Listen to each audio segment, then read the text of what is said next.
Hello everyone, आप देख रहे हैं rank plus. Dear all student, आज मैं आप लोगों को DMLT का फर्स्ट ईयर का नया बैच स्टार्ट करने जा रहा हूँ। देखिए, diploma second year diploma in medical laboratory and technology. DMLT का फुल फॉर्म होता है diploma in medical laboratory and technology. DMLT second year का जो बैच है आज से 2 दिन पहले स्टार्ट हो चुका है नया बैच, और आज जो है डिप्लोमा फर्स्ट ईयर का नया बैच स्टार्ट मैं कर रहा हूँ। तो जो भी इंटरेस्टेड स्टूडेंट हैं अपना इनरोलमेंट समय पर ले लेंगे, ताकि उनका जो भी क्लासेस स्टार्ट हो गया, जो क्लासेस हो चुका है वो आपको मिस ना हो। ठीक है, ऐसे जो क्लासेस मिस भी हो जाता है तो जैसे यूट्यूब पे अवेलेबल होता है सारे वीडियोस, जैसे आप यूट्यूब पे आते हैं सर्च करते हैं कोई भी वीडियोज मिल जाता है, वैसे हमारे application rank plus the learning app पे भी अवेलेबल होता है। आप उस लेक्चर को कभी भी देख सकते हैं, कितनों बार भी देख सकते हैं। रैंक प्लस लर्निंग ऐप को आप प्ले स्टोर से भी डाउनलोड कर सकते हैं और डिस्क्रिप्शन में लिंक दिया गया है, आप वहाँ से भी क्लिक करके डाउनलोड कर सकते हैं। अब देखिए, आज डिप्लोमा फर्स्ट ईयर का जब न्यू बैच स्टार्ट हो रहा है तो मैं इसमें थोड़ा सा आपको आज डिस्कशन करना चाहता हूँ कि डिप्लोमा फर्स्ट ईयर का सिलेबस एंड शेड्यूल दोनों आपको ऐप पे अवेलेबल है।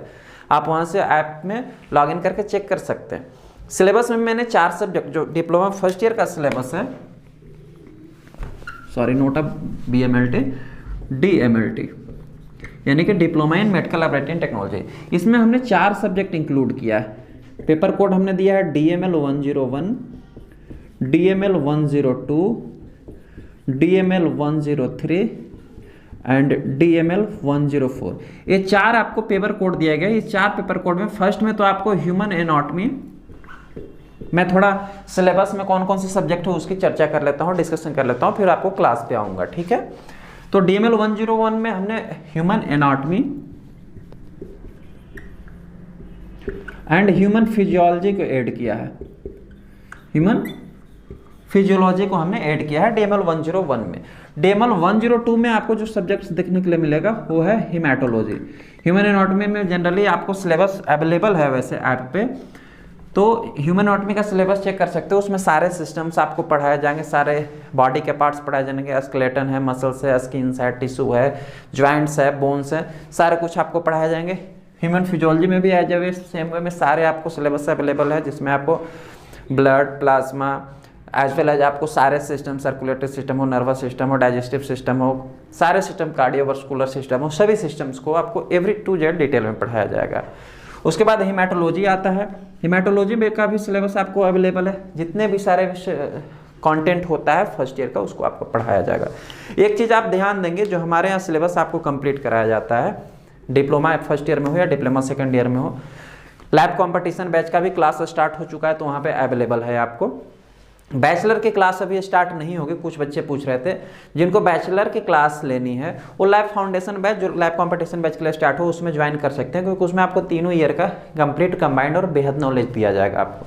तो बैचलर के बच्चे लैब फाउंडेशन बैच ज्वाइन कर सकते हैं। ठीक है, अब मैं आपको डिप्लोमा जो फर्स्ट ईयर और सेकेंड ईयर के बच्चों को मैं कहता हूँ कि जो हमारे यहाँ आपको पढ़ाया जाता है कंटेंट, वो केवल डिप्लोमा के लेवल से आपको नहीं पढ़ाया जाएगा। जो भी कंटेंट पढ़ाया जाएगा आपको डीपली में और बेहद नॉलेज में पढ़ाया जाएगा। ऐसा इसलिए किया जाता है बिकॉज ऑफ जो भी नॉलेज आपको यहाँ दिया जाता है, जो भी बच्चे मेरे पास ज्वाइन करते हैं क्लास, तो मैं उनको इनिशियल डेज से ऐसा उनको प्रिपरेशन करवाना चाहता हूँ कि ताकि उनको 2 साल के डिप्लोमा फिनिश होने के बाद तो फिर तो आपको मार्केट में आना ही है, आपको लेबोरेटरी में जॉब करना ही है, आपको हॉस्पिटल में जॉब करना ही है, आपको कंपटीशन फेस करना ही करना है।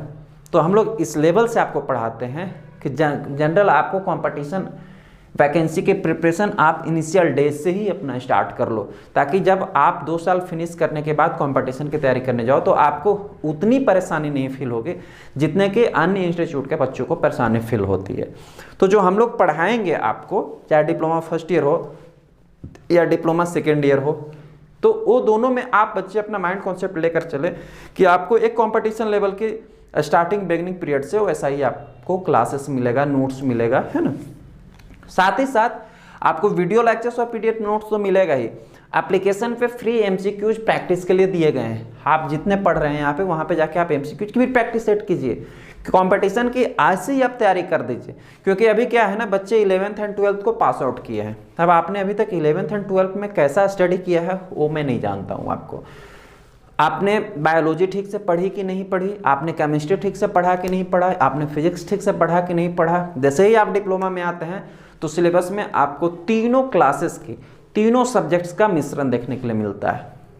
आपको फिजिक्स भी यहाँ थोड़ा देखने के लिए मिलेगा, आपको केमिस्ट्री भी यहाँ थोड़ा देखने के लिए मिलेगा, और बायोलॉजी तो पूरी की पूरी आपको मिलेगी।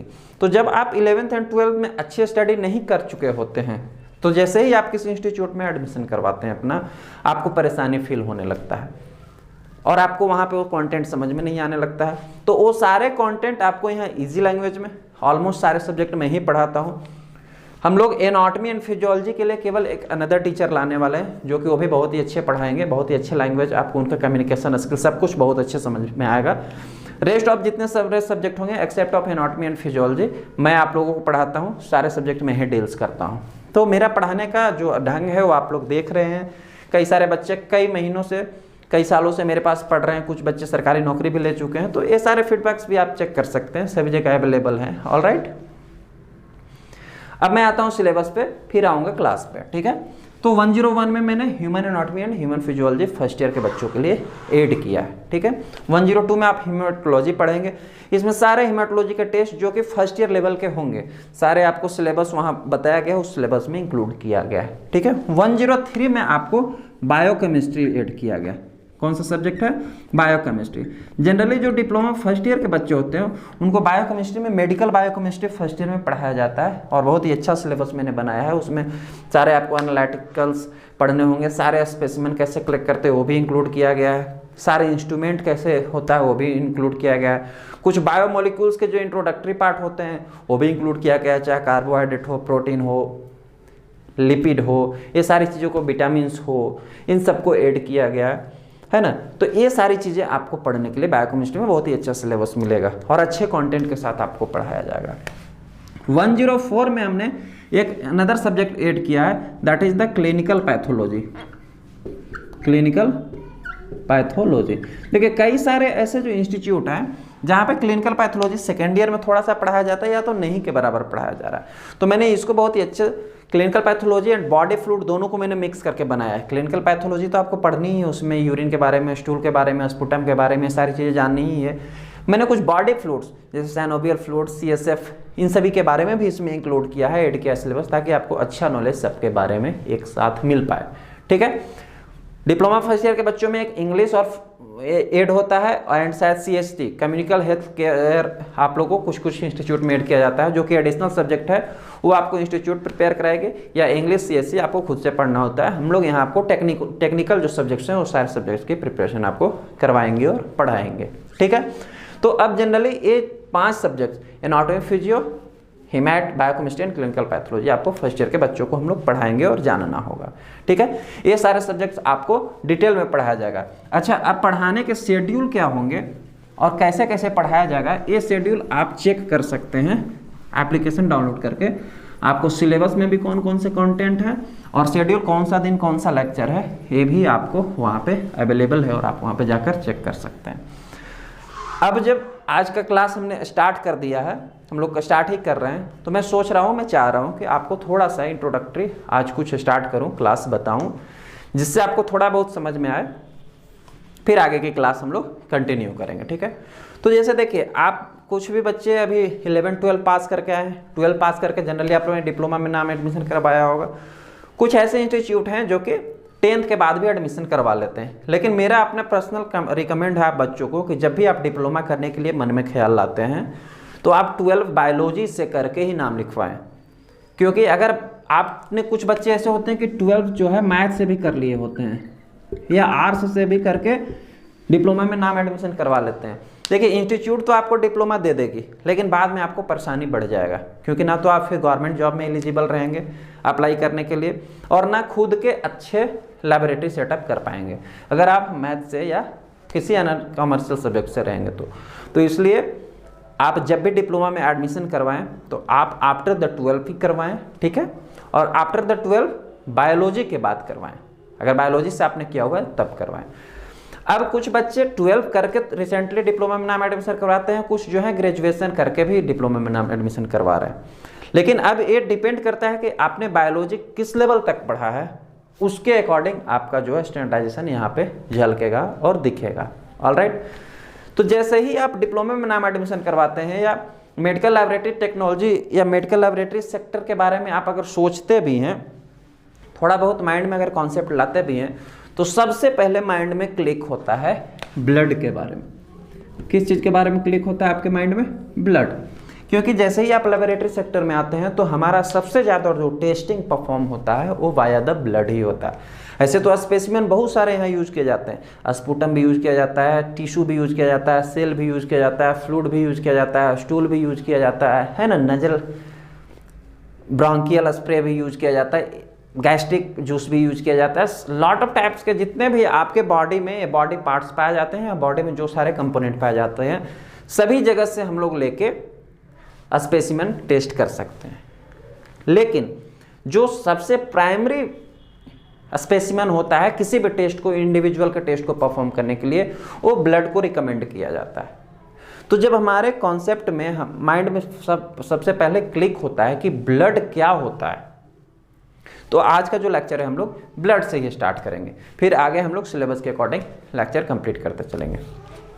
देखिए ब्लड बड़ा सिंपल आपको बताता हूं कि blood is a red connective tissue in a fluid part. आप इतना से याद रखें, कोई भी अगर पूछेगा कि व्हाट इज ब्लड तो आप कह सकते हैं कि blood is a red connective tissue in a fluid part. Blood क्या है? एक कनेक्टिव टिश्यू है, लाल connective tissue, red connective tissue. मैंने आपको एक वर्ड बोला है रेड कनेक्टिव टिश्यू। ये लाल कनेक्टिव टिश्यू है जो कि फ्लूइड फॉर्म में पाया जाता है। किस फॉर्म में पाया जाता है? फ्लूइड फॉर्म में। आपने देखा है जब भी आपको कटता है तो ब्लड बहने लगता है, क्यों? Because of it is fluid, it is form in the fluid part. तो अब ये चूंकि कनेक्टिव टिश्यू का पार्ट है, और कनेक्टिव टिश्यू किस फॉर्म में पाया जाता है? फ्लूइड के फॉर्म में पाया जाता है। जनरली आपके बॉडी में 4 प्रकार के टिश्यूज पाए जाते हैं। आप जब ह्यूमन फिजियोलॉजी पढ़ेंगे तो आपको फर्स्ट ईयर में पढ़ाया जाएगा। कौन कौन से टिश्यू होते हैं? कनेक्टिव टिश्यू होता है, मस्कुलर टिश्यू होता है,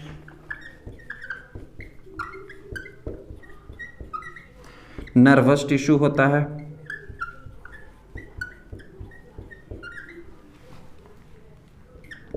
एंड एपिथेलियल टिश्यू होता है। ये सारे टिश्यूज के बारे में जो हमारी बॉडी बनी है ना, ये पूरा बॉडी का स्ट्रक्चर जो है वो सेल्स से बन के होता है। हम लोग सभी जानते हैं कि किसी भी लिविंग का जो फंक्शनल यूनिट होता है वो सेल होता है। यानी कि हम कहाँ से शुरू हुए हैं? सेल से शुरू हुए हैं, और सेल ग्रुप ऑफ सेल्स मिलके जो है वो टिश्यू बनाते हैं। यानी कि बहुत सारे सेल अगर एक ही ओरिजिन का सेल्स ग्रुप में मिल जाए तो उस ग्रुप को हम लोग किस नाम से जानते हैं? टिश्यू के नाम से जानते हैं। तो हमारी जो बॉडी में डिस्ट्रीब्यूशन हुआ है टिश्यू का, तो वो 4 प्रकार के 4 टाइप्स के डिस्ट्रीब्यूशन में उनको बांटा गया है। Connective tissue, muscular tissue, nervous tissue as well as epithelial tissue. अब ये टिश्यूज क्या हैं, इनका हम लोग डिटेल स्टडी जो है ह्यूमन फिजियोलॉजी के लेक्चर में करेंगे। फिलहाल तो हम लोग जानते हैं कि जो हमारा ब्लड है वो भी एक कनेक्टिव टिश्यू का ही पार्ट है। किसका पार्ट है? कनेक्टिव टिश्यू का पार्ट है।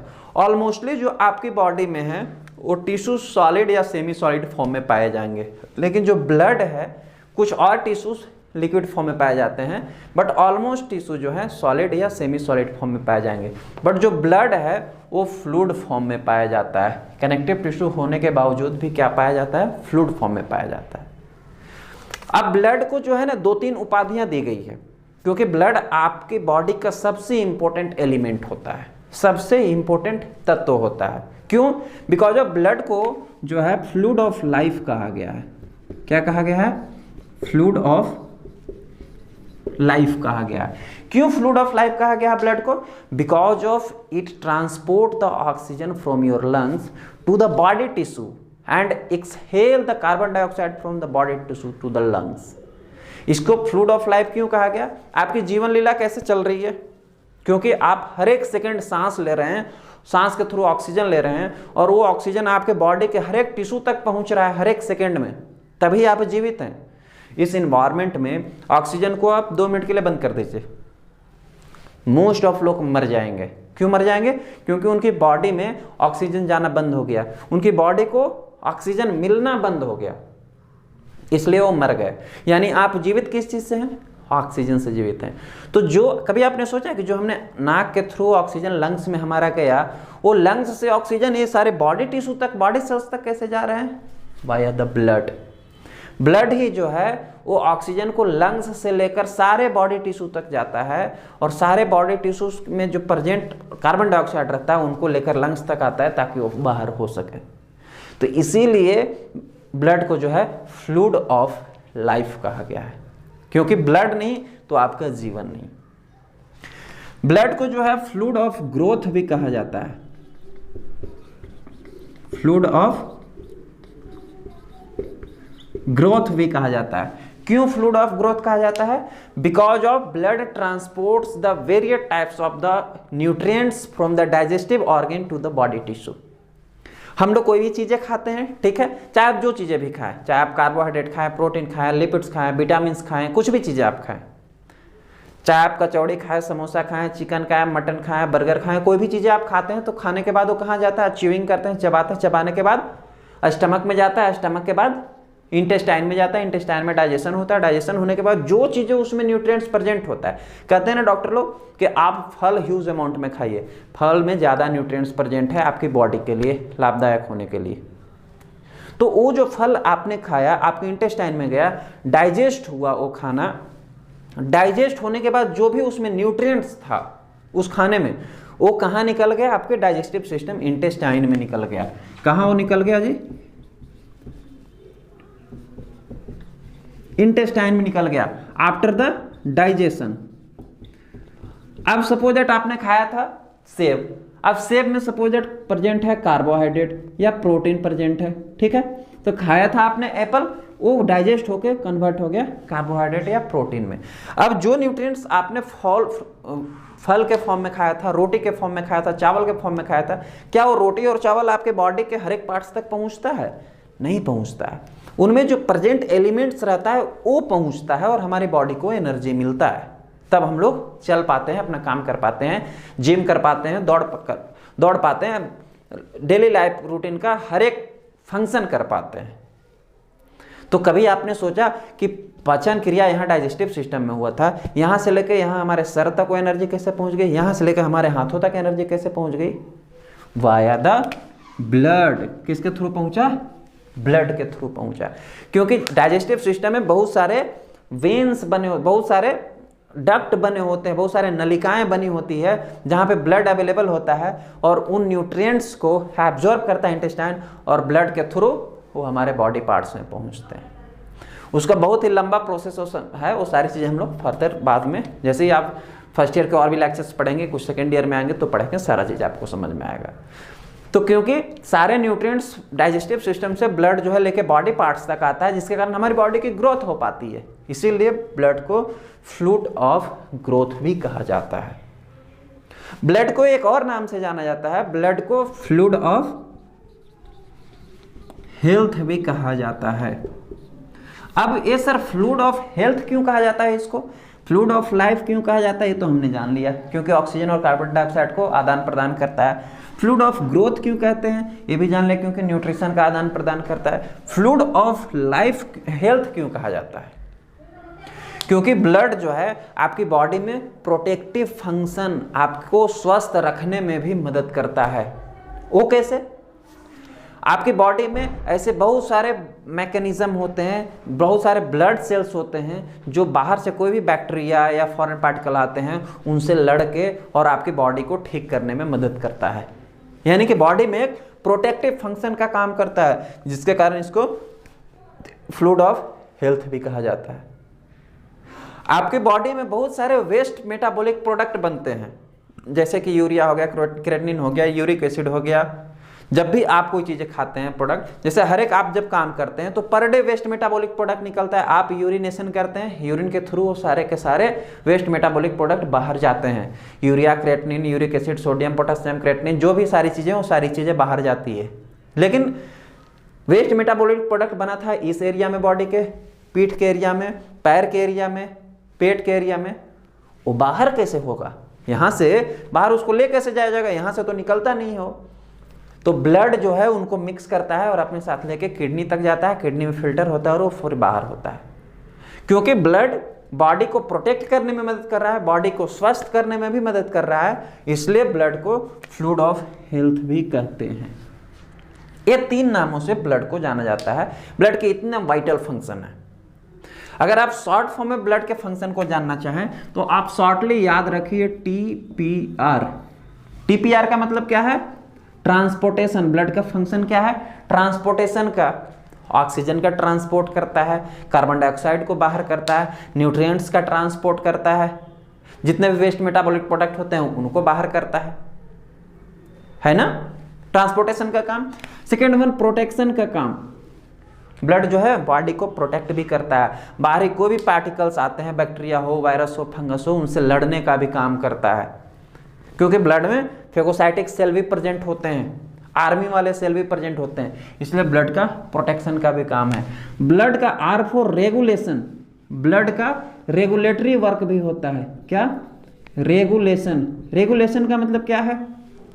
ब्लड जो है आपकी बॉडी में कई सारे रेगुलेटरी फंक्शन परफॉर्म करता है, जैसे कि हार्मोन्स का सिक्रेशन, हार्मोन्स का सर्कुलेशन, एंजाइम्स को कंटेन करके सर्कुलेट करता है। तो रेगुलेटरी फंक्शन भी होता है ब्लड का। इसलिए ब्लड के 3 मेजर फंक्शन है, TPR, transportation, protection and regulation.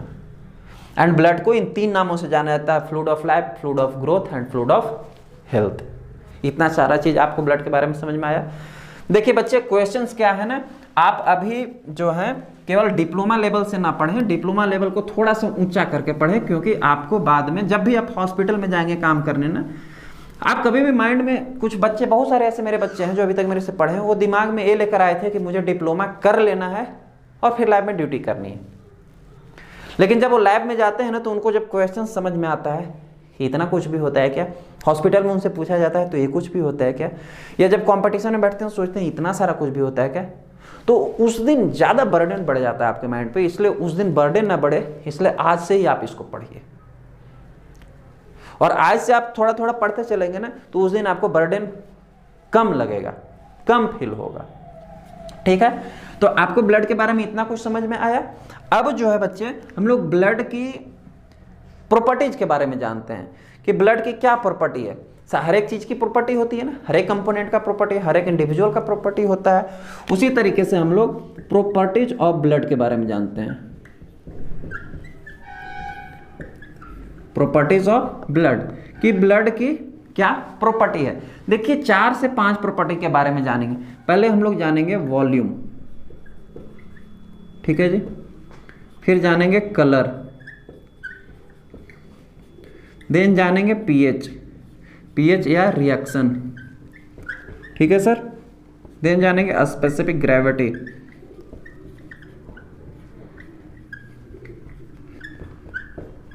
उसके बाद जानेंगे विस्कोसिटी। ये 5 प्रॉपर्टी जो है वो ब्लड की होती है, और इन 5 प्रॉपर्टीज के बारे में अभी हम लोग एक्सप्लेन करेंगे और जानेंगे। सबसे पहले वॉल्यूम, बड़ा इजी आपको ट्रिक बता रहा हूं। किसी भी व्यक्ति में उसमें how much blood volume are available या how much blood volume are present, इसको हम लोग कैलकुलेट कैसे करेंगे, जानेंगे कैसे। तो आप माइंड में कॉन्सेप्ट फिट कर लीजिए कि जो भी ब्लड होता है ह्यूमन में, इंडिविजुअल में, उसके बॉडी वेट का 8% होता है। किसी बुक में आपको 7% भी मिलेगा, आप घबराइएगा नहीं, 8% ये एब्सोल्युटली करेक्ट है। ठीक है जी। देखिए यहाँ मेडिकल साइंस में ना हम लोग यूनिवर्सल ट्रूथ कुछ नहीं कहते हैं, और ऐसा होता भी नहीं है, क्योंकि किसी किसी में ये रॉन्ग भी हो सकता है, किसी किसी बॉडी पे राइट भी हो सकता है। तो एक मेडिकल साइंस जो है रिसर्च करके एज्यूम कर देता है कि इतना हो सकता है। ठीक है, तो मेडिकल साइंस में nothing is impossible, any can happen, कभी भी कुछ भी हो सकता है, लेकिन आपको मान के चलना है। ठीक है, ह्यूमन बॉडी के बॉडी वेट का 8% जो है उसमें ब्लड पाया जाता है। सपोज आप बोलेंगे सर इसको कैलकुलेट करेंगे कैसे। सपोज दैट आप गेस करो कि किसी एक कोई एक इंडिविजुअल है, उसका 60 kg ह्यूमन वेट है। कितना है उसका वजन? 60 kg। और मैंने क्या बताया, ब्लड कितना होता है? 8%, यानी 60 kg का 8%, परसेंट ऐसे निकालते हैं ना। अब 1 0 से 1 0 कट गया, 8 6 जा 48 अपॉन 10, 1 0 यहाँ काटेंगे तो 1 पॉइंट यहाँ आएगा, यानी 4.8 लीटर, 4.8 लीटर। एक इंडिविजुअल था जिसका 60 kg बॉडी वेट था, उसमें ब्लड कितना है? 4.8 लीटर उसमें ब्लड है। तो किसी भी इंडिविजुअल का 8% जो होता है बॉडी वेट का ब्लड पाया जाता है। ठीक है सर, क्लियर हुआ आपको है। नेक्स्ट वन है कलर, कि ब्लड का कलर कैसा होता है। सब लोग जानते हैं रेड होता है, लेकिन ब्लड का कलर रेड नहीं होता है। देखिए एक आपको फैक्ट बताऊं, हालांकि लिखिएगा नहीं, वैसे ब्लड का कलर रेड ही होता है। ब्लड में अगर हीमोग्लोबिन नहीं पाया जाता, अब हीमोग्लोबिन कौन सा नई चिड़िया का नाम है, आगे बढ़ेंगे तो पढ़ेंगे कि हीमोग्लोबिन भी किस चिड़िया का नाम है और हीमोग्लोबिन क्या है। ठीक है, अगर ब्लड में हीमोग्लोबिन नहीं पाया जाता तो ब्लड का नॉर्मल कलर येलो होता। कैसा होता सर? येलो होता। यानी कि ब्लड में due to the presence of haemoglobin blood appear as red. Blood में क्योंकि हीमोग्लोबिन पाया जाता है इसलिए ब्लड का कलर रेड है। आपने ऑब्जर्व किया है कभी किसी किसी इंडिविजुअल में हीमोग्लोबिन बहुत ही लो हो जाता है तो उसका बॉडी पूरा पीला पड़ने लगता है। क्यों? क्योंकि ब्लड तो फिर भी उसमें प्रेजेंट था, लेकिन फिर भी पीला इसलिए पड़ने लगा क्योंकि हीमोग्लोबिन नहीं था या कम हो गया था। नहीं होने का तो चांस नहीं है, कम हो गया था। नहीं होगा तब तो मर ही जाएगा, कम हो गया था। तो यानी कि हीमोग्लोबिन के प्रेजेंट के कारण ब्लड का कलर रेड होता है। ठीक है, तो आप ब्लड का कलर रेड ही लिखेंगे एग्जाम में, जब भी लिखेंगे येलो नहीं लिखेंगे। अब देखिए, चूंकि ब्लड जो हमारे बॉडी में दो प्रकार के जो है वो ब्लड को ले जाने के लिए पंप होते हैं, उनको पंप आप बोल सकते हैं नॉर्मल लैंग्वेज में। ठीक है, ऐसे वेसल्स बोला जाता है, मेडिकल लैंग्वेज में उसे क्या बोला जाता है? वेसल्स बोला जाता है। ब्लड वेसल्स इन्हें कहते हैं। क्या बोलते हैं? Blood vessels. हमारे बॉडी में दो प्रकार के ब्लड वेसल्स होते हैं जिनमें कि ब्लड जो है वो सर्कुलेट होता है। जैसे पानी पंप से निकलता है, नल से निकलता है, तो उसको मोटर से निकलता है, पाइप से निकलता है, जिससे भी निकलता है तो उसको पाइप के थ्रू खेत तक ले जाना होता है। तो कई सारे पाइप ज्वाइन किए जाते हैं अगर दूर तक ले जाना हो तो। वैसे ही हमारे बॉडी में ब्लड को सर्कुलेट होने के लिए पंप बनाए गए हैं जिसे हम लोग ब्लड वेसल्स बोलते हैं। बनाए गए हैं मतलब नेचर ने बनाया है। और वो ब्लड वेसल्स एक तो होता है वेन्स और दूसरा होता है आर्टरीज। दूसरा क्या होता है? आर्टरी। दो प्रकार के ब्लड वेसल्स होते हैं। वेन्स जो आपको ऊपर में दिखे होंगे बॉडी पे, बड़े बड़े नस, जिसे नस बोलते हैं आप अपने रीजनल लैंग्वेज में। तो वो जो नस जो सुपरफिशियल है ना, उन्हें हम लोग वेन्स बोलते हैं। और आर्टरी जो होता है वो डीपली सीटेड होता है, आपको ऊपर से नहीं दिखेगा। वो जो बोन्स है ना, बोन्स से लगे हुए होंगे, लगभग सटे हुए आर्टरी होते हैं, उन्हें हम लोग बोलते हैं आर्टरीज। अब बोलोगे सर इसको नेचर ने दो टाइप से क्यों बनाया, एक वेन्स और एक आर्टरीज क्यों? देखिए हमारे बॉडी में ब्लड भी दो टाइप के होते हैं। अभी थोड़ी देर पहले आपको बताया था कि ब्लड का काम क्या होता है कि वो ऑक्सीजन को लंग्स से लेकर के पूरे बॉडी टिश्यू तक जाता है और बॉडी टिश्यू से कार्बन डाइऑक्साइड को लेकर के फिर लंग्स तक आता है। तो दो प्रकार के ब्लड हुए ना, एक ऑक्सीजनेटेड ब्लड हुआ जिसमें ऑक्सीजन प्रेजेंट था, और एक डीऑक्सीजनेटेड ब्लड हुआ जिसमें कार्बन डाइऑक्साइड प्रेजेंट था। तो जो ये ऊपर के ऊपर आपको नस दिखता है ना, वेन, उसमें डीऑक्सीजनेटेड ब्लड है। क्या है? Deoxygenated blood. डीऑक्सीजनेटेड ब्लड का मतलब क्या है? उसमें CO2 प्रेजेंट है सर, उसमें कार्बन डाइऑक्साइड प्रेजेंट है। और जो अंदर में आर्टरी होते हैं डीपली सीटेड, आर्टरी में जो है वो ऑक्सीजनेटेड ब्लड प्रेजेंट होता है। क्या प्रेजेंट होता है? ऑक्सीजनेटेड ब्लड प्रेजेंट होता है, यानी कि उसमें ऑक्सीजन प्रेजेंट होता है। तो अब ब्लड का कलर भी दो हो जाएगा, ब्लड के कलर भी दो हो जाएंगे। अब बोलोगे सर हमें तो लाल दिखता है। बिल्कुल, जो ब्लड वेन में प्रेजेंट है, जो ऊपर सुपरफिशियल वाला ब्लड है ना, जो डीऑक्सीजनेटेड ब्लड है, उसका कलर जो होगा वो पर्पल रेड होगा। कैसा होगा? पर्पल रेड कलर होगा। और जो ब्लड ऑक्सीजनेटेड है जो कि आर्टरी में प्रेजेंट है, उसका कलर जो होगा वो स्कारलेट रेड होगा। कैसा होगा? ये वर्ड याद रखना आप। मैं लेक्चर के ड्यूरिंग में छोटे छोटे जो वर्ड बोलता हूं आप याद रखना, लिखते जाना, नोट्स बनाते जाना। नोट्स ऐसे मैं देता हूं आपको, PDF भी करवा सकते हैं, प्रिंट करवा सकते हैं सारे आपको ऐप पे अवेलेबल हैं। लेकिन जो आप खुद से नोट्स बनाएंगे ना, वो ज़्यादा आपको याद होगा, क्योंकि आप जब खुद से लिखते हैं ना तो आपके ब्रेन में वो प्रिंट होते जाता है। आपका लिखना ब्रेन का प्रिंटर जैसा काम करता है, जो एक बार प्रिंट हो गया ना तो फिर सदा याद रहता है। इसलिए जो मैं बीच बीच में बताता हूँ उसको आप लिखते जाइए। ठीक है जी सर। यानी कि अब ब्लड दो प्रकार के हो गए, एक डीऑक्सीजनेटेड ब्लड जो कि वेन में अवेलेबल होगा, और एक ऑक्सीजनेटेड ब्लड जो कि आर्टरी में अवेलेबल होगा। जो ब्लड डीऑक्सीजनेटेड होगा और वेन में प्रेजेंट होगा उसका कलर कैसा होगा, पर्पल रेड होगा। और जो ब्लड ऑक्सीजनेटेड ब्लड होगा, जो ऑक्सीजन कैरी कर रहा होगा और आर्टरी में प्रेजेंट होगा, उसका कलर कैसा होगा जी सर, स्कारलेट रेड होगा। स्कारलेट रेड का मतलब डीपली रेड होगा, ठीक है। तो इसीलिए ब्लड के कलर भी डिफरेंट होते हैं according to the presence of oxygen and absent of oxygen. Clear हुआ आपको। नेक्स्ट प्रॉपर्टी आती है पीएच। पीएच का मतलब क्या होता है, पीएच का फुल फॉर्म क्या होता है, क्या आप फर्स्ट ईयर के बच्चों को पता है? यस, अगर पता है तो ठीक है, नहीं पता है तो भी मैं बता देता हूँ। कुछ लोग बोलते हैं पीएच का फुल फॉर्म होता है sir power of hydrogen ion, जो कि सरासर गलत है sir. Power of hydrogen ion नहीं बच्चे, पीएच का फुल फॉर्म होता है पोटेंशियल ऑफ हाइड्रोजन आयन। क्या होता है, पोटेंशियल ऑफ हाइड्रोजन आयन, कि उसमें कितनी हाइड्रोजन आयन के पोटेंशियलिटी प्रेजेंट है। और पीएच के अकॉर्डिंग ही, पीएच के बेस पे, पोटेंशियल ऑफ हाइड्रोजन आयन के बेस पे सभी हमारे इन्वायरमेंट में प्रेजेंट एलिमेंट को 3 स्टेट में डिवाइड किया गया है। या तो वो एसिड होगा, या तो वो बेस होगा, या तो वो न्यूट्रल होगा। हिंदी में बोले या तो वो अम्ल होगा, या तो वो क्षार होगा, या तो वो उदासीन होगा। 3 स्टेट में डिवाइड किया गया। तो अब हमारा ब्लड का भी कुछ ना कुछ तो पीएच होगा या रिएक्शन होगा। रिएक्शन का मतलब कि या तो अल्कलाइन है या तो एसिडिक नेचर का है, ठीक है जी, उसी को हम लोग रिएक्शन बोलते हैं। तो ब्लड का जो पीएच होता है, ब्लड को आप जान लीजिए, ब्लड जो है वो स्लाइटली अल्कलाइन है। थोड़ा सा आपको एक्सप्लेन कर देता हूं कि एसिड अल्कलाइन, एसिडिक अल्कलाइन और न्यूट्रल कैसे डिटरमाइन किया जाता है, ठीक है। क्योंकि आप फर्स्ट ईयर के बच्चे हैं तो थोड़ा इसको आपको क्लियर होना जरूरी है। देखिए एक पीएच स्केल होता है, आपके पास जैसा नॉर्मल स्केल होता है ना, तो वैसा ही एक पीएच स्केल होता है। और उस पीएच स्केल पे भी मार्किंग होती है, इस प्रकार की वो स्केल होता है और इस पे भी मार्किंग होती है। यहाँ पे शुरू में इसका मार्किंग होता है 0 और लास्ट में मार्किंग होता है 14th एंड मिड में मार्किंग होता है 7। क्लियर हुआ सर। यहाँ पे 1 होगा, यहाँ 2 3 4 5 6, इधर 8 9 10 11 12 13 14, 0 से लेकर 14 तक मार्किंग होता है। इसको हम लोग बोलते हैं पीएच स्केल। क्या बोला जाता है, पीएच स्केल। अब जो इसका बीच वाला ये जो पॉइंट है ना, जहां पे 7 लिखा हुआ है, इसी पॉइंट को हम लोग बोलते हैं न्यूट्रल स्टेट।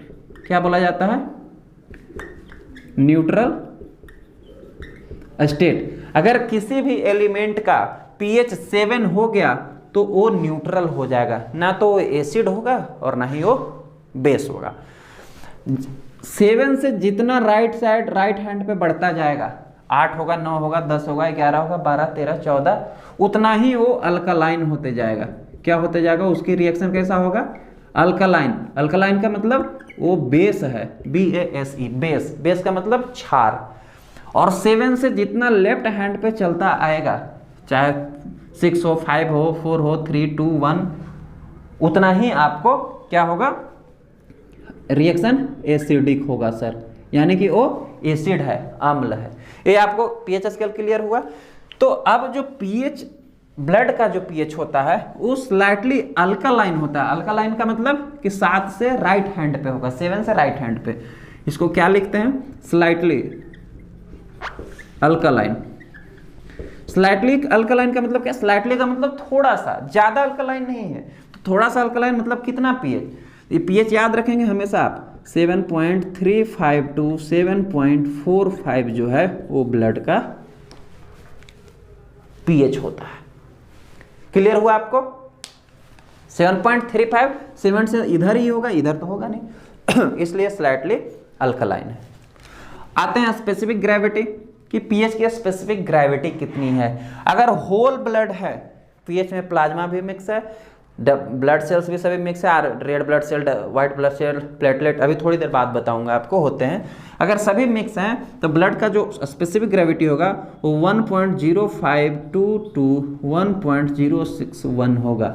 ये स्पेसिफिक ग्रेविटी होल ब्लड की आप याद रखेंगे। कहाँ से, 1.05 टू 1.061 तक होगा इसकी specific gravity.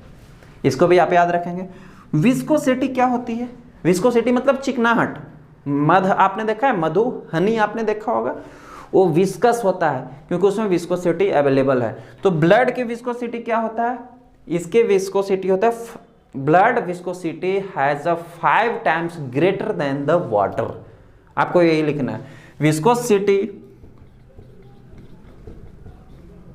Of blood is 5 time, 5 time का मतलब क्या हो, 5 गुना, 5 टाइम ग्रेटर देन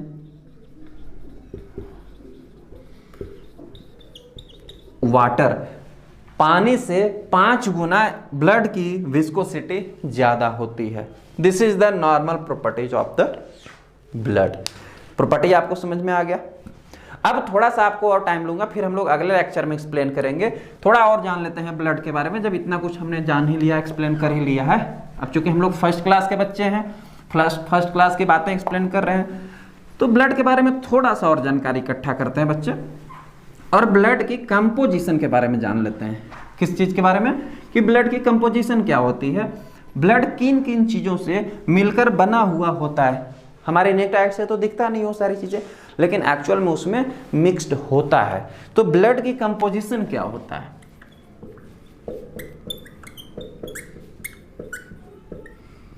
कि ब्लड की कंपोजिशन क्या है, ये हम लोग जान लेते हैं। मैं यहां सेंटर में लिखता हूं आपको ब्लड। देखिए, ब्लड जो है ना, मुख्य रूप से 2 चीजों से मिलकर बना हुआ होता है, 2 कंपोनेंट से मिलकर बना हुआ होता है। एक को तो हम लोग बोलते हैं फॉर्म्ड एलिमेंट, और दूसरे को बोलते हैं फ्लूइड पार्ट। फॉर्म्ड एलिमेंट को सेलुलर एलिमेंट भी बोला जाता है। क्या मैंने अभी बताया बच्चे, इसका आप खासा ध्यान रखेंगे। ब्लड जो है वो 2 एलिमेंट से मिलकर बना होता है, 2 पार्ट से मिलकर बना होता है। एक पार्ट को बोलते हैं फॉर्म्ड एलिमेंट, FORMED। अब देखिए, आपने मेडिकल में नाम एडमिशन करवाया है, तो ये सारे वर्ड्स को याद करने के लिए आप आदत डालेंगे, सुनने और बोलने की आदत डालेंगे। पहले पार्ट को क्या बोलते हैं, फॉर्म्ड एलिमेंट, या इसको दूसरे नाम से भी जाना जाता है, जिसको बोलते हैं सेलुलर एलिमेंट। क्या बोला जाता है, सेलुलर एलिमेंट्स। और दूसरे पार्ट को बोला जाता है फ्लूइड पार्ट। क्या बोला जाता है, फ्लूइड पार्ट। फ्लूइड पार्ट का मतलब तरल, पानी वाला पार्ट। ठीक है। अब जो ये फॉर्म्ड एलिमेंट होंगे ना ब्लड में, वो 45% होंगे। कितना परसेंट होंगे बच्चे, 45%। एंड जो फ्लूइड पार्ट होगा वो होगा 55%। दोनों मिलके हो गया ना 100%। अगर हमने 100 ml ब्लड लिया है, तो उस 100 ml ब्लड में 45 ml जो होगा वो फॉर्म्ड एलिमेंट होगा, और 55 ml जो होगा उसमें वो फ्लूइड पार्ट होगा। क्लियर है। अच्छा जी, ये जो फ्लूइड पार्ट होता है, जिस फ्लूइड पार्ट को जनरली हम लोग क्या बोलते हैं, प्लाज्मा बोलते हैं सर। क्या बोला जाता है उसको, फ्लूइड पार्ट को प्लाज्मा बोला जाता है। आपने ब्लड को देखा होगा, ब्लड सैंपल निकालते हैं, अगर थोड़ी देर आप रख दीजिए ऐसे अनडिस्टर्बली, तो उसके ऊपर व्हाइट ग्रे कलर का फ्लूइड आ जाता है और नीचे में ब्लड सेडिमेंट हो जाता है। तो जो ऊपर में फ्लूइड आ जाता है ना, उसको हम लोग प्लाज्मा कहते हैं। क्या कहते हैं, प्लाज्मा। अब ये जो फ्लूइड एलिमेंट हुआ ना, यानी कि जो प्लाज्मा हुआ, इसमें भी 3 चीजें प्रेजेंट होती हैं। कितनी चीजें प्रेजेंट होती हैं, 3 चीजें, 3 एलिमेंट प्रेजेंट होता है। पहले वाले को बोलते हैं जिसमें वाटर प्रेजेंट होता है। 92 से लेकर 93% जो है प्लाज्मा में वाटर प्रेजेंट होता है। ठीक है। 7 to 8% जो है वो सॉलिड मटेरियल प्रेजेंट होता है, और फ्यू 1% जो है वो गैस प्रेजेंट होते हैं। कौन से प्रेजेंट होते हैं, क्या प्रेजेंट होते हैं, गैसेस। वाटर हो गया 92%, 92 से 93%, 7 से 8%। गैस जो है बहुत ही फ्यू अमाउंट प्रेजेंट होता है, मोस्ट ऑफ 7 से 8% सॉलिड पार्ट हो गया। सॉलिड पार्ट में मेनली क्या क्या प्रेजेंट होते हैं, ऑर्गेनिक एंड इनऑर्गेनिक दोनों सॉलिड प्रेजेंट्स होते हैं प्लाज्मा में। जैसे कि आपको plasma proteins, fibrinogen, albumin, globulin, sodium, potassium, calcium, chloride, phosphorus, ये सारी चीज़ें प्रेजेंट होती है। एंजाइम्स प्रेजेंट होता है, कार्बोहाइड्रेट भी प्रेजेंट होता है, अमीनो एसिड भी प्रेजेंट होता है। ये 7 से 8% में प्रेजेंट होता है, और 1% में लगभग गैसेस भी प्रेजेंट होते हैं। गैस में क्या क्या, कौन कौन से गैस पाए जाते हैं प्लाज्मा में, ये क्वेश्चंस पूछा जाता है हमेशा। कौन कौन से गैस, नाइट्रोजन पाया जाता है, ऑक्सीजन पाया जाता है, एंड कार्बन डाइऑक्साइड पाया जाता है। ये 3 गैसेस जो हैं वो प्लाज्मा में पाए जाते हैं। क्लियर हुआ सर आपको? इधर आता है दूसरा जो एलिमेंट है, जो ये आपको 55% में इतनी सारी चीजें होती है। दूसरी चीजें जो है वो फॉर्म्ड एलिमेंट होता है 45%, जिसको हम लोग 45% आंकते हैं। फॉर्म्ड एलिमेंट में क्या होते हैं? फॉर्म्ड एलिमेंट या सेलुलर एलिमेंट का मतलब है कि ब्लड सेल्स, कि ब्लड में दूसरा, पहला तो प्लाज्मा पाया जाता है और दूसरा सेल्स पाया जाता है, ब्लड का सेल पाया जाता है। आई बात समझ में आपको? ब्लड में कितने प्रकार के सेल पाए जाते हैं? इसमें भी 3 टाइप्स के सेल पाया जाता है सर। कितना पाया जाता है? 3 टाइप का सेल। पहले वाले को बोलते हैं आरबीसीज। आरबीसीज का मतलब क्या है? Red blood cells. Red blood cells का दूसरा नाम क्या होता है? एरिथ्रोसाइट्स। एरिथ्रोसाइट्स। क्लियर हुआ आपको? दूसरे वाले को बोलते हैं डब्ल्यूबीसीज। डब्ल्यूबीसीज का मतलब क्या है? White blood cell. White blood cell का दूसरा नाम क्या होता है? ल्यूकोसाइट्स। क्या बोलते हैं इसको? ल्यूकोसाइट्स। और तीसरा वाला जो होता है उसे बोलते हैं प्लेटलेट्स। क्या बोलते हैं इसको? प्लेटलेट्स। और प्लेटलेट्स का दूसरा नाम क्या होता है? थ्रोम्बोसाइट्स। इन सभी दूसरे नाम जो हैं इनके आप याद रखना, मेमोराइज रखना आप सब हमेशा, ठीक है? ये ब्लड एलिमेंट्स में आरबीसी क्या होता है, डब्ल्यूबीसी क्या होता है, प्लेटलेट्स क्या होता है, इनके बारे में बहुत सारी जानकारी हमें आगे की ओर इकट्ठा करनी है। अभी फिलहाल हम लोग इंट्रोडक्टरी पार्ट जान रहे हैं। अब जो ये डब्ल्यूबीसी है ना बच्चे, ये इसको भी 3 पार्ट में बांटा गया है। डब्ल्यूबीसी को मेजरली जो है 2 पार्ट में आप रखो, 2 पार्ट में बांटा गया है। एक को बोलते हैं ग्रैनुलोसाइट, ग्रैनुलोसाइट्स, और दूसरे को बोलते हैं ए ग्रैनुलोसाइट्स। एक ग्रैनुलोसाइट और एक ग्रैनुलोसाइट का मतलब क्या है? ग्रैनुलोसाइट का मतलब है कि अगर कोई भी सेल है और सेल्स में क्या होता है? साइटोप्लाज्म प्रेजेंट होता है, तो उसके साइटोप्लाज्म में ग्रैन्यूल्स प्रेजेंट होंगे, उसे हम लोग ग्रैनुलोसाइट कहेंगे। ग्रैन्यूल्स का मतलब क्या है? सपोज दैट ए सेल है और इस सेल का न्यूक्लियस है और ये इसका साइटोप्लाज्म है, तो इस साइटोप्लाज्म में इस तरीके से dot dot dot dot sand particle present होगा। तो ये जो सैंड पार्टिकल है इसी को बोला जाता है ग्रैन्यूल्स। क्या बोला जाता है? ग्रैन्यूल्स। तो जिसके साइटोप्लाज्म में ग्रैन्यूल्स पाए जाएंगे, जिस व्हाइट ब्लड सेल के, उसको ग्रैनुलोसाइट कहा जाएगा। जिस व्हाइट ब्लड सेल में ग्रैन्यूल्स एब्सेंट होंगे उसको ए ग्रैनुलोसाइट कहा जाएगा। अब ग्रैनुलोसाइट जो होते हैं वो भी 3 टाइप्स के होते हैं बच्चे व्हाइट ब्लड सेल में। पहले वाले को बोला जाता है न्यूट्रोफिल, दूसरे वाले को बोला जाता है बेसोफिल, और तीसरे वाले को बोला जाता है ईशनोफिल। अब ए ग्रैनुलोसाइट जो है वो 2 टाइप्स के होते हैं। पहले वाले को बोला जाता है मोनोसाइट और दूसरे वाले को बोला जाता है लिम्फोसाइट। इनमें ये शॉर्ट में भी नाम याद रखें, इनके डिटेल चर्चा बहुत ही डिटेल में पढ़ाऊंगा बाद में भी और आपको। न्यूट्रोफिल जो है वो ब्लड में लगभग 50 से 70% पाए जाते हैं, 50 to 70%। कुछ बुक्स और लेबोरेटरी के अकॉर्डिंग आपको वेरी मिलेगा। मैंने पहले ही बताया है कि मेडिकल साइंस में आप इसको लेके पैनिक नहीं होंगे, क्योंकि मेडिकल साइंस में ये डिफ्रेंसिएशन पाया जाता है। किताब के अकॉर्डिंग अलग हो जाएगा, दूसरे लैबोरेटरी के अकॉर्डिंग भी थोड़ा, ऐसा नहीं कि यहाँ 50 से 70% है तो दूसरे में 90% होगा, ऐसा नहीं होगा, ठीक है। बेसोफिल जो है लेस देन 1% पाया जाता है ब्लड में, और इशनोफिल जो है 1 to 4%, 1 से 4% पाया जाता है। मोनोसाइट जो है वो 2 से 8% पाया जाता है ब्लड में, और लिम्फोसाइट जो है वो 20 से 40% पाया जाता है ब्लड में, ठीक है। इतनी सारी बातें होती हैं ब्लड के कंपोजिशन के अंदर। एक चीज और आपको बताऊंगा, जाने से पहले आप उस इंपॉर्टेंट बात को समझ लीजिए, फिर हम लोग आज के लेक्चर को फिनिश आउट करेंगे। मैंने पहले क्या बताया कि ब्लड में फ्लूइड पार्ट पाया जाता है और उसको प्लाज्मा कहते हैं, ठीक है सर। अब प्लाज्मा में मैंने 3 पार्ट बताया था, वाटर, सॉलिड पार्ट और गैस। सॉलिड पार्ट में मैंने बताया था ऑर्गेनिक और इनऑर्गेनिक पार्ट्स होते हैं, जो भी नहीं जनरली बताया हूँ अलग अलग करके। जब प्लाज्मा पढ़ाऊंगा तो उसमें आपको बताऊंगा ही, जिसमें सॉलिड पार्ट में बहुत सारी चीज़ें इंक्लूड होती हैं। प्लाज्मा प्रोटीन्स इंक्लूड है, क्लॉटिंग फैक्टर्स इंक्लूड है, एल्बुमिन, ग्लोबुलिन, फाइब्रिनोजन, ये सारे क्लॉटिंग फैक्टर्स में 13 क्लॉटिंग फैक्टर्स होते हैं, वो भी अवेलेबल हैं।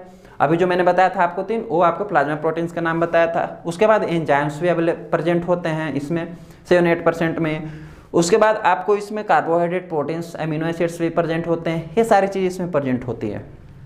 तो जब आप ब्लड निकालते होंगे ना, जैसे ही आप ब्लड निकालते हैं किसी भी टेस्ट ट्यूब में, तो अगर उसमें एंटीकोगुलेंट मिक्स करते हैं इस तरीके से, तो ब्लड क्लॉट नहीं होता है और उससे प्लाज्मा आप सेपरेट कर पाएंगे। अब एंटीकोगुलेंट नई चिड़िया कहाँ से आ गई, ये भी हम लोग जानेंगे आगे के लेक्चर में, ठीक है। आज पहला लेक्चर है तो उतने दूर नहीं जाएंगे। लेकिन अगर एंटीकोगुलेंट मिक्स हुआ तो ब्लड क्लोट नहीं होगा, और ब्लड क्लोट नहीं होगा तो जो फ्लूइड वाला पार्ट होगा उसको हम प्लाज्मा बोल देते हैं। लेकिन अगर ब्लड आप निकालते हैं सिरिंज से नीडल लगा के और उसमें एंटीकोगुलेंट नहीं मिक्स करते हैं तो आप ऑब्जर्व करते होंगे कि 1 से 2 मिनट के बाद ब्लड क्लॉट हो जाता है। और जनरली क्लॉट होने के 10 से 15 या आधे घंटे मिनट 10 से 15 मिनट या आधे घंटे में आप ऑब्जर्व करेंगे कि क्लॉट होने के बाद ऊपर में भी एक फ्लूइड पार्ट आपको मिलेगा, वो प्लाज्मा नहीं है। ब्लड के क्लॉट होने के बाद जो फ्लूइड पार्ट निकलेगा उसको बोलते हैं सीरम। क्या कहा जाता है उसको, सीरम, यानी कि सीरम भी जो है वो ब्लड में ही प्रेजेंट होता है। अब ये क्या पंगा है कि क्लॉट हो गया तो सीरम, क्लॉट नहीं हुआ तो प्लाज्मा। बिल्कुल, एंटीकोगुलेंट मिक्स करेंगे तो प्लाज्मा, एंटीकोगुलेंट्स नहीं मिक्स करें तो ब्लड क्लॉट हो जाएगा, क्लॉट हो गया तो सीरम। तो अब सीरम और प्लाज्मा में क्या अंतर है? बेसिकली एक अंतर आप याद रखना जो सबसे इंपॉर्टेंट है। अगर कोई आपसे पूछे कि सीरम क्या होता है सर, तो सीरम इज इक्वल टू, आप याद रखना, प्लाज्मा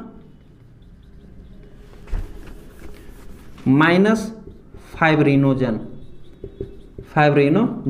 आपको क्लोटिंग मैकेनिज्म पढ़ाऊंगा ना तो उसमें बताऊंगा कि 13 क्लोटिंग फैक्टर हमारे ब्लड में पाए जाते हैं, जिसमें एक क्लोटिंग फैक्टर का नाम है फाइब्रिनोजन।